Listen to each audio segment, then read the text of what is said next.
আজ আমি মালপোয়া রেসিপি নিয়ে আপনাদের সামনে এসেছি। পাকা আম দিয়ে মালপোয়া তৈরি করে আপনাদেরকে দেখাবো। নমস্কার বন্ধুরা, আমি নীলার রান্নাঘরে আপনাদের সবাইকে স্বাগত জানাই। আজ আমি খুব সহজভাবেই পাকা আমের মালপোয়া বা পোয়া পিঠে আপনাদেরকে তৈরি করে দেখাবো। আমি যে প্রসেসে আজকে এই মালপোয়াগুলো ভাজবো, সেই প্রসেসে যদি আপনারা এই মালপোয়া তৈরি করেন, দেখবেন প্রত্যেকটি মালপোয়া লুচির মতো ফুলকো ফুলকো হবে আর খেতেও খুবই সুস্বাদু হবে। যারা যারা আমার ভিডিওটি দেখছেন, অনুরোধ রইল সম্পূর্ণ ভিডিওটি দেখার জন্য। আর যে সকল নতুন বন্ধুরা আছেন, প্লিজ আমার চ্যানেলটি সাবস্ক্রাইব করে আমার পাশে থাকবেন। কমেন্ট করে জানাবেন আমার এই রেসিপি আপনাদের কেমন লাগলো। চলুন তাহলে শুরু করি। দেখুন, পাকা আমের মালপোয়া বানানোর জন্য এখানে একটি বড় সাইজের আম নিয়ে নিয়েছি। আগের থেকেই আমি আমটা খুব ভালো করে ধুয়ে নিয়েছিলাম, আর আমি ফ্রিজে রাখা আম ইউজ করছি। কারণটা আমি একটু পরে বলছি। প্রথমে আমি আমের খোসা খুব ভালো করে ছাড়িয়ে নেব। দেখুন, এখানে একটি খোসা ছাড়ানি নিয়ে নিয়েছি। এখন আমি খুব ভালো করে আমের খোসা পরিষ্কার করে কেটে নেব, কেটে ফেলে দেব। একটুও পরিমাণে আমি খোসা রাখবো না।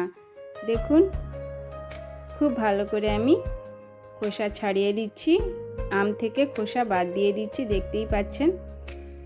দেখুন, আমের খোসা ছাড়ানো হয়ে গেছে। এখন আমি আমের টুকরো করে নেব। আমের আটি অংশ বাদ দিয়ে দুই দিকেই আমি সমানভাবে কেটে নিচ্ছি। দুই পিঠ দেখুন খুব ভালো করে কেটে নিচ্ছি। এখন এই আম কাটাগুলো আরও ছোট ছোট টুকরো করে কেটে নেব, যাতে আমাদের মিক্সিতে পেস্টটি রেডি করতে সুবিধা হয়। এখন আমি বলছি ঠান্ডা আম, ফ্রিজে রাখা আম কেন আমি নিয়েছি। মিক্সিতে যখন আমি পেস্টটি রেডি করব, তখন মিক্সি অনেক সময় গরম হয়ে যায়, আর গরম হয়ে গেলে যে কোনো জিনিসের স্বাদ কিন্তু নষ্ট হয়ে যায়। তাই আমি ঠান্ডা আম নিয়েছি। দেখুন, কাটা কমপ্লিট। মিক্সির জার নিয়ে নিয়েছি বড় সাইজের। এখন মিক্সির জারে অ্যাড করে দিচ্ছি কেটে রাখা আমের টুকরোগুলি। আঠি থেকেও আম আমি বের করে নেব। এরপরে দিয়ে দেব দেখুন 2 কাপ পরিমাণ সুজি। আমি একসাথেই ব্লেন্ড করে নেব, মিক্সিতে পেস্টটি রেডি করে নেব। সুজি পেস্ট না করলেও হয়, আমি করে নিচ্ছি। চিনি দিয়ে দিলাম 1/2 কাপ পরিমাণ। সব কিছু দেওয়ার পরে ঢাকা লাগিয়ে মিক্সিতে পেস্টটি রেডি করে নেব। দেখুন, পেস্টটি আমাদের রেডি হয়ে গেছে। খুব মিহি করে আমি পেস্টটি রেডি করে নিয়েছি। এই মিশ্রণটি রেডি করতে 1.5 কাপ জল দিতে হয়েছে। একটি বড় সাইজের মিক্সিং বাউল নিয়ে নিয়েছি। মিক্সিং বাউলে এখন আমি ঢেলে দেব আমাদের আমের পেস্ট, আম, চিনি আর সুজির পেস্ট। মিক্সির জার থেকে সম্পূর্ণ আম, চিনি আর সুজির পেস্টটি বের করে নিলাম। এরপরে কিছু ইনগ্রিডিয়েন্টস অ্যাড করব। প্রথমে আমি দিয়ে দিচ্ছি 1 কাপ পরিমাণ আটা। সুজি যে মাত্রায় দিয়েছি 2 কাপ দিয়েছি, তাই 1 কাপ আটা দিয়েছি। আর দিয়ে দিলাম 3 চামচ পরিমাণ পানমৌরি, আর দিয়ে দিচ্ছি স্বাদ মতো লবণ। এখানে আমি 1/2 চামচ পরিমাণ লবণ অ্যাড করেছি। সব কিছু ইনগ্রিডিয়েন্টস দেওয়ার পরে হাত দিয়ে খুব ভালো করে মেখে নিচ্ছি, যাতে আটার কোনো রকমের দলা যেন না থাকে। তাই আমি হাত দিয়েই মেখে নিচ্ছি। কিছু সময় খুব ভালো করে মেখে নিতে হবে। হাত দিয়ে আমি খুব ভালো করে মেখে নিয়েছি। খুব ভালো করে মাখা কমপ্লিট। এখন এই মিশ্রণে অ্যাড করে দেব দুধ। প্রথমে আমি দিয়ে দিচ্ছি 1 কাপ পরিমাণ দুধ। একসাথে বেশি করে দুধ অ্যাড করা যাবে না, তাই অল্প অল্প করে দুধ অ্যাড করতে হবে। প্রথমে আমি 1 কাপ দেওয়ার পরে হাত দিয়ে খুব ভালো করে মেখে নিয়েছি, দেখতেই পাচ্ছেন। আবারও 1/2 কাপের মতো দুধ অ্যাড করে দিলাম। আমের ওজন প্রায় 500 গ্রামের মতো ছিল, আর আমটা খুবই মিষ্টি ছিল, তাই আমি এখানে চিনির মাত্রা খুবই কম দিয়েছি, 1/2 কাপ পরিমাণ দিয়েছি। আপনারা যদি বেশি মিষ্টি পছন্দ করেন, তাহলে অবশ্যই বেশি পরিমাণেও চিনি দিতে পারেন। দেখুন, 1/2 কাপ যে দুধ এক্সট্রা ছিল, সেই দুধও আমি অ্যাড করে দিলাম, প্রয়োজন ছিল। তাহলে টোটাল আমি দিয়েছি 2 কাপ পরিমাণ দুধ। দুধ বেশ ঘন ছিল, তাই আমি আলাদা করে গুঁড়ো দুধ অ্যাড করিনি। খুব ভালো করে মিশিয়ে নেওয়ার পরে দেখুন, আমাদের পাকা আমের মালপোয়ার ব্যাটার খুব ভালো করে রেডি হয়ে গেছে। যে ঘনত্বে প্রয়োজন সেই ঘনত্বে রেডি হয়ে গেছে। এদিকে দেখুন, আমি আগের থেকেই কড়াইতে তেল গরম হতে বসিয়ে দিয়েছিলাম। এখন মিক্সিং বাউল থেকে বড় সাইজের চামচ দিয়ে এক এক চামচ নিয়ে আমি কড়াইতে অ্যাড করব। এক চামচ তুলে নিয়ে গিয়ে দেখুন কড়াইতে আমি মালপোয়ার শেপ দিয়ে নিচ্ছি। যেহেতু আমি ননস্টিকের কড়াই ইউজ করছি তাই আমি একসাথে অনেকগুলো মালপোয়া ভেজে নিতে পারবো। দেখুন এক এক করে সবগুলো মালপোয়ার শেপ আমি দিয়ে নিচ্ছি। টোটাল আমি একসাথে 5টে করে মালপোয়া ভেজে নেব। দেখুন কড়াইতে আমি এখন একসাথে কিন্তু নাড়াচাড়া করা যাবে না। প্রথমে আমি খুন্তি দিয়ে উপরে উপরে একটু তেল দিয়ে দিচ্ছি যাতে আমাদের মালপোয়াগুলো খুব ভালো করে ফুলে ওঠে। 2 মিনিট ভাজা হওয়ার পরে দেখুন আমি এক এক করে সবগুলো মালপোয়া উল্টে পাল্টে দিচ্ছি।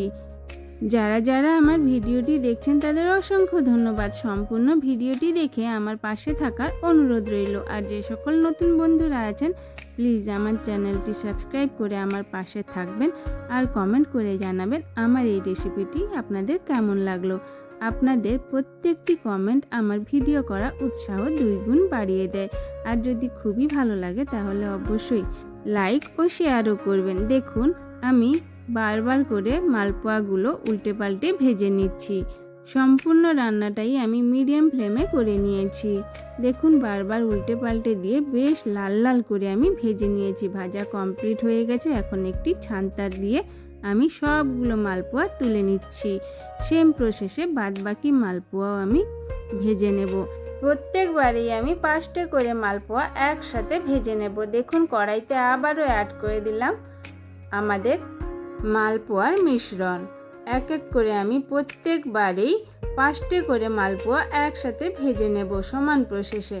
মালপোয়া বানানো খুবই সহজ আর দুর্দান্ত স্বাদের পাকা আমের মালপোয়া দেখুন তৈরি হয়ে গেছে। খেতে কিন্তু অপূর্ব স্বাদ লাগে। দেখুন আমি আপনাদের সামনে খুব সুন্দর করে সাজিয়ে দেখিয়ে দিচ্ছি। এখন একটি মালপোয়া আপনাদেরকে কেটেও দেখিয়ে দিচ্ছি। মালপোয়ার ভিতর অংশ বেশ সুন্দরভাবে দেখুন ফুলে উঠেছে। ভিতরটা দেখতেই পাচ্ছেন বেশ ফুলে উঠেছে, আপনারা দেখতেই পাচ্ছেন। আমার মতো করে পাকা আমের মালপোয়া একবার অন্তত বাড়িতে ট্রাই করে দেখতে পারেন। দেখবেন সবাই খুবই প্রশংসা করবে আর বারবার বানানোর আবদারও করবে। আমার এই রেসিপিটি যদি আপনাদের ভালো লেগে থাকে তাহলে অবশ্যই একটি like, comment, share and subscribe করবেন। আর হ্যাঁ, পাশে থাকা বেল আইকনটা ক্লিক করবেন যাতে আমার প্রত্যেকটি ভিডিওর নোটিফিকেশন আপনাদের কাছে পৌঁছে যায়। আর যদি ফেসবুক থেকে দেখতে থাকেন তাহলে অবশ্যই আমার পেজটি ফলো করে আমার পাশে থাকবেন। যে সকল বন্ধুরা আমার প্রত্যেক দিন ভিডিও দেখেন তাদের অসংখ্য ধন্যবাদ আর অনেক অনেক ভালোবাসা আমার পাশে থাকার জন্য, আমার সাথে থাকার জন্য। আর আশা করি ভবিষ্যতেও আপনাদের এইভাবেই পাশে পাবো। আজকের এই রেসিপিটি এখানেই শেষ হলো। সবাই ভালো থাকবেন, সুস্থ থাকবেন, সাবধানে থাকবেন আর নিজের খেয়াল রাখবেন। আজকের মতো তাহলে আসি, আবারও দেখা হবে নতুন একটি রেসিপিতে। আমার সকল বন্ধুদের জানাই রথযাত্রার শুভকামনা। জয় জগন্নাথ। নমস্কার।